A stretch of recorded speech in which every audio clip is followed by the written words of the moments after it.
On poursuit avec cette question. Donald Trump est-il en train de faire plier la Chine dans sa guerre sur les droits de douane? Pour la première fois, la Chine se dit prête à négocier à l'heure où les Américains ont réussi à mettre fin à la faille tarifaire qui permettait l'entrée de produits chinois bon marché aux États-Unis. C'est peut-être ce cap supplémentaire qui a incité les Chinois à se montrer beaucoup plus conciliants. Regardez ce que la Chine déclare désormais via le ministère chinois du Commerce. L'Amérique nous a envoyé plusieurs messages afin d'ouvrir les discussions. Nous sommes en train d'étudier cette demande. Magali, Pékin donne le sentiment d'être en train de céder ou en tout cas de s'adoucir. Pourquoi ?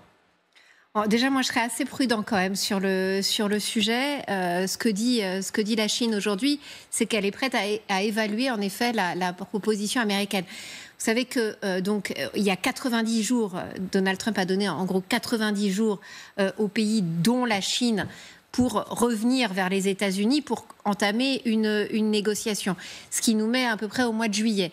Bon, ces négociations, on sent que jusqu'à présent, c'est vrai qu'il y avait un ton qui était extrêmement dur du côté chinois, qui avait surenchéri aux droits de douane américains en imposant aussi 125% de droits de douane. Il y a encore quelques jours une vidéo sur les réseaux sociaux du gouvernement chinois expliquant qu'il n'était pas question de s'agenouiller. Donc les termes étaient quand même très très forts face à Donald Trump. Après, que ce soit les États-Unis et la Chine, il y a un intérêt quand même à essayer de trouver un terrain d'entente. Donc en fait, c'est le principe de réalité peut-être qui est en train, après les déclarations tonitruantes des uns et des autres, de prendre le pas. Mais c'est une toute petite ouverture que fait la Chine aujourd'hui. Oui, Magali, mais justement, vous dites petite ouverture, mais on se rappelle justement ce que disaient les médias chinois à travers cette vidéo de communication qui avait été diffusée par le ministère des Affaires étrangères, expliquant qu'il n'était pas question de s'agenouiller devant le géant américain. Le ton était très virulent, souvenez-vous. Avez-vous entendu parler de l'œil du cyclone? Il se montre calme un certain temps, mais c'est en fait un piège mortel. Le calme avant une tempête encore plus violente.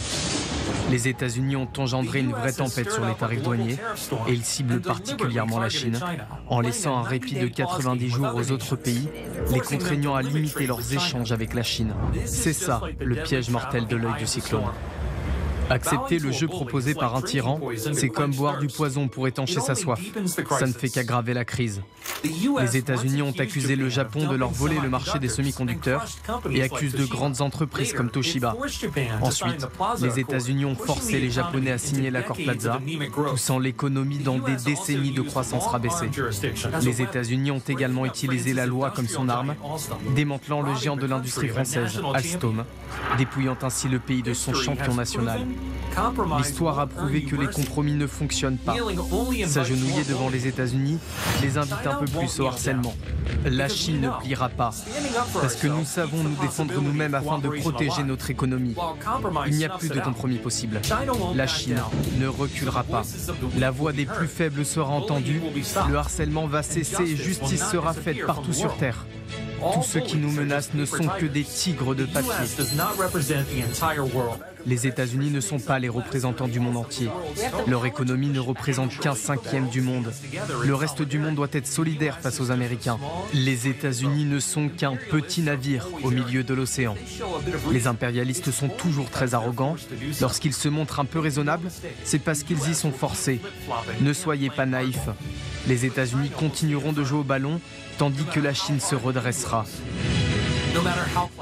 Peu importe comment souffle le vent, peu importe à quel point le tonnerre gronde, le beau temps reviendra toujours.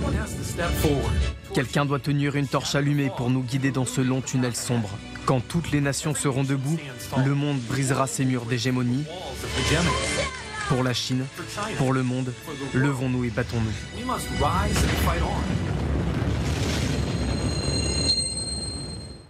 Là aussi, on est vraiment dans la démonstration de force de la part de Pékin. Les États-Unis ne sont qu'un petit navire au milieu de l'océan. Voilà ce qu'il disait dans ce clip. C'était la mer d'Aral qui était... oui. Et maintenant, ils sont prêts à négocier. Il y a eu un changement de ton. Alors, il y a un changement de ton. Oui, alors moi, je suis assez prudent parce que deux idées. D'abord, cette guerre commerciale qui a démarré à l'initiative des États-Unis ne peut, on le sait, profiter à aucun des deux États. Le niveau des tarifs pratiqués aujourd'hui par les États-Unis, 145% sur tous ceux qui ne sont pas frappés, enfin sur tous les produits qui sont frappés, ça rend le commerce totalement impossible. C'est-à-dire qu'il y a la plupart des produits échangés entre la Chine et les États-Unis. Si vous faites plus que doubler le prix, il n'y a tout simplement plus de clientèle pour les acheter. Et il y a quand même une petite pression côté américain parce qu'on sait que les bateaux sont partis ou sont en train d'être chargés côté Pékin. Pas du tout sûr qu'ils débarquent aux États-Unis avec de tels prix pratiqués sur le marché américain. Ça pourrait créer des ruptures et on sait que hier, M. Trump disait écoutez, vous achèterez un peu moins de poupées à votre petite fille, c'est pas grave, voilà, c'est un mauvais moment à passer. Donc il y a quand même une pression côté américain pour que un accord soit trouvé, pour qu'en fait ça soit pas des tarifs permanents, mais un levier pour trouver un accord avec Pékin. Mais c'est vrai que du côté de la Chine aussi, même s'ils disent le contraire, il y a quand même un intérêt important à ce qu'un accord soit trouvé. Alors la pression économique n'est pas complètement évidente, parce que si vous avez regardé là, le premier trimestre, la croissance en Chine est plutôt meilleure que celle qui était attendue. N'empêche que la Chine, elle est quand même dépendante des exportations, 15% de son PIB. Les États-Unis, c'est son premier marché. Et la différence, en fait, entre les deux États, c'est que, bien sûr, la Chine est une dictature. On l'a vu dans le clip qu'on vient de voir. Le peuple est uni, tout le monde aime les dirigeants. Donc, il y a une forme de contrôle social. N'empêche qu'en Chine, si les industries n'exportent plus et si elles ferment, les gens sont au chômage.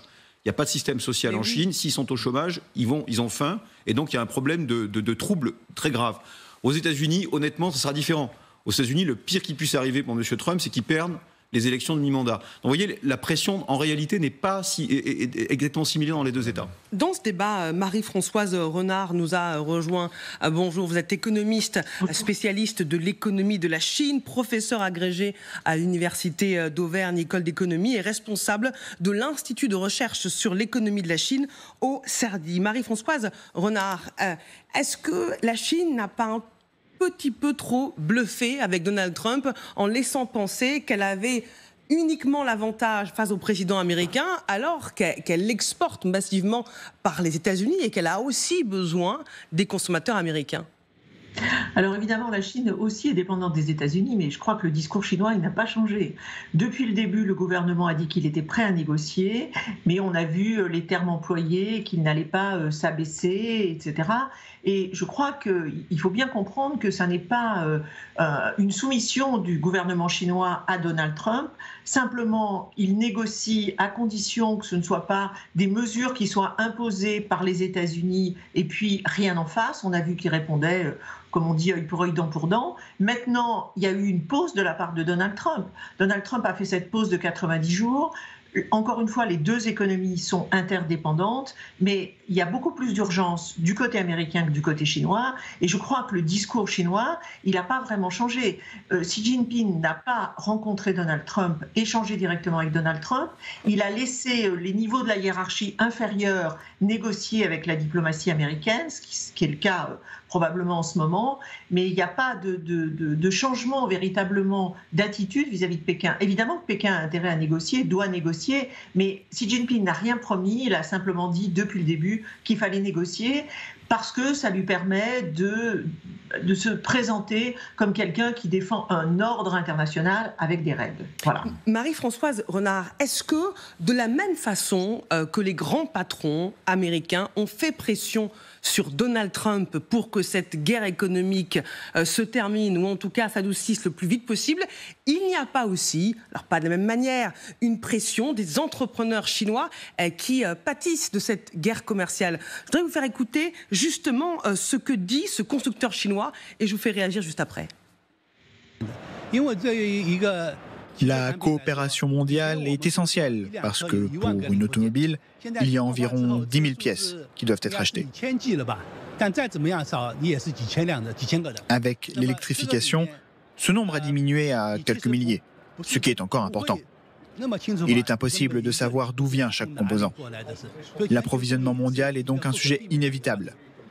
Les délais de livraison les plus courts et les structures de coûts les plus optimisées ne peuvent être atteints qu'avec la chaîne d'approvisionnement mondiale.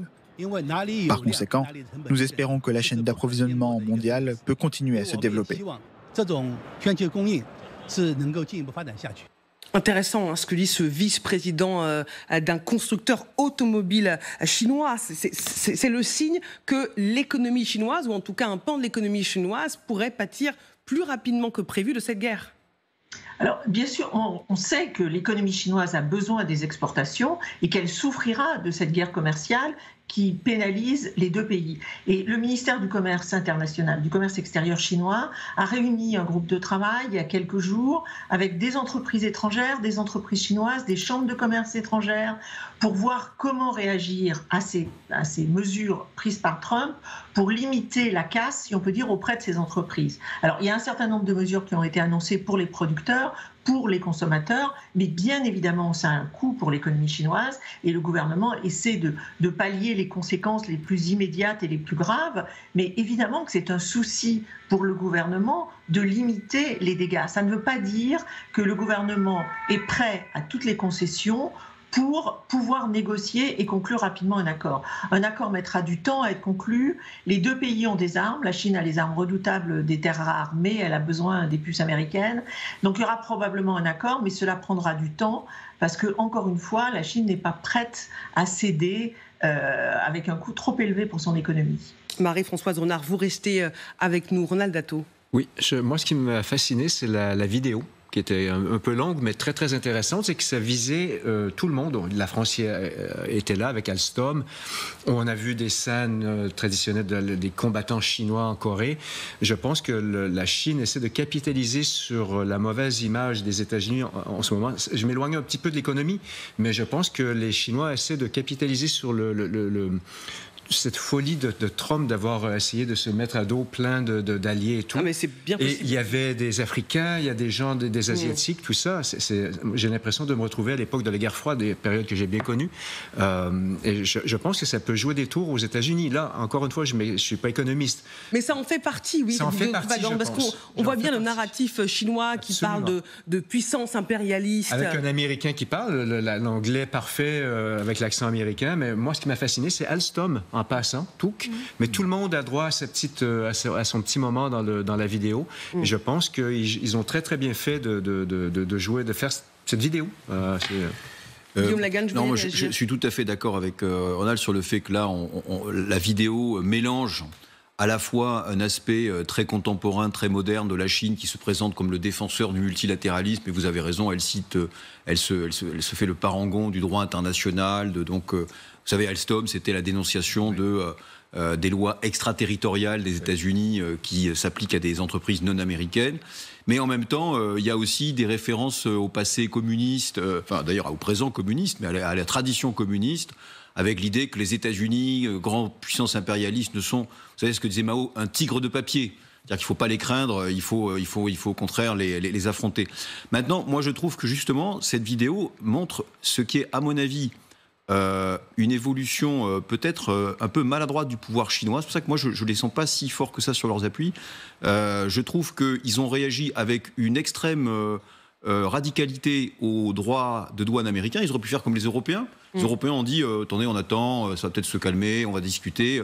Eux ont tout de suite imposé des droits similaires, donc épreuve de force. Et là, donc cette semaine, ils viennent d'instaurer des systèmes d'autorisation pour les exportations de terres rares. Vous y avez fait référence tout à l'heure. Moi, je trouve que c'est assez téméraire de la part de la Chine, parce que le message envoyé au reste du monde, c'est quoi ? C'est nous ne sommes plus un partenaire commercial fiable pour vos terres rares. Ça veut dire les États américains, mais aussi les autres pays. Attention, nous pourrons du jour au lendemain couper le robinet d'exportation. Donc moi, j'ai l'impression qu'ils réagissent aussi de manière forte, parce qu'ils mettent en avant l'honneur des Chinois, l'anti-impérialisme, etc. Mais aussi parce qu'ils sentent bien que derrière, le sujet n'est peut-être pas uniquement économique, mais aussi politique. C'est-à-dire qu'en fait, on voit bien que derrière ce que veut faire M. Trump, il y a aussi la question de qui sera le maître du 21e siècle. Ce que disait Ronald. Voilà, ce que disait Ronald. Aujourd'hui, les États-Unis, c'est 25% du PIB mondial, pas 20% comme disait le clip chinois. Les Chinois, ils sont à 18%.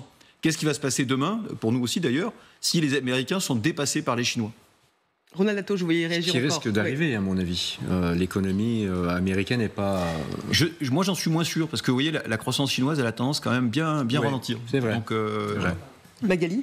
C'est difficile de savoir où en sont vraiment ces négociations, parce que il y a quelques jours, dans une grande interview au Time, Donald Trump a expliqué qu'il avait eu le président chinois Xi Jinping au téléphone, que les consultations commençaient sérieusement. Tout ça a été complètement démenti par la Chine en début de semaine. Oui, qui a dit qu'il n'y a pas eu de coup de téléphone et les négociations, non. Donc en fait, ce ton très, très dur, on le sent vraiment du côté des autorités chinoises, avec quand même une volonté américaine de Donald Trump d'essayer de trouver un accord, parce qu'en fait, le but est quand même de trouver in fine un accord.